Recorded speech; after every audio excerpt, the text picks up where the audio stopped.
စနေသားသမီးတွေကျင်းတွေပေါက်အလှကြီးတန်းကြီးပေးရမယ်နော်ဒီတော့တွင်မှာစနေသားသမီးတွေဟာကန်စာတာအထွန်းတောက်ဆုံးခြင်းရောက်ပါပြီခင်ဗျာစနေဂျုံနဲ့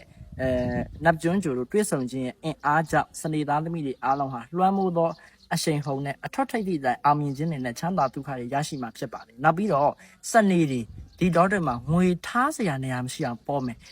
အိမ်ရဲ့ကဒင်အောက်တွေမှုရအောက်တွေတက်တာတွေဘုံတွေအိတ်တွေနဲ့ထားရတဲ့အထိမဆက်နိုင်လောက်အောင်အိမ်ပေါက်ကွဲလောက်တဲ့အထိနော်ထိုးထည့်ရလောက်တဲ့အထိငွေတွေဟာ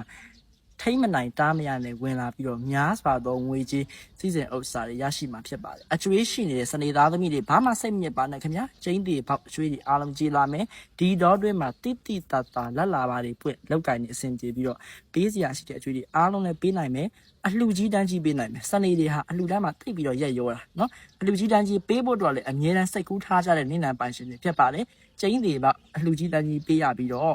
စိတ်ချမ်းသာစွာနဲ့မိမိဖြစ်လို့တဲ့ဆန္ဒတွေအားလုံးပြည့်ပါပြီးတော့လက်ရှိချိန်ကတန်မရမှာလေစီးပွားရေးနဲ့ပတ်သက်တဲ့လောက်ကင်နဲ့ပတ်သက်တဲ့ငွေကြေးကိစ္စတွေမှာစိတ်ပူစရာမလိုတော့တဲ့အထိ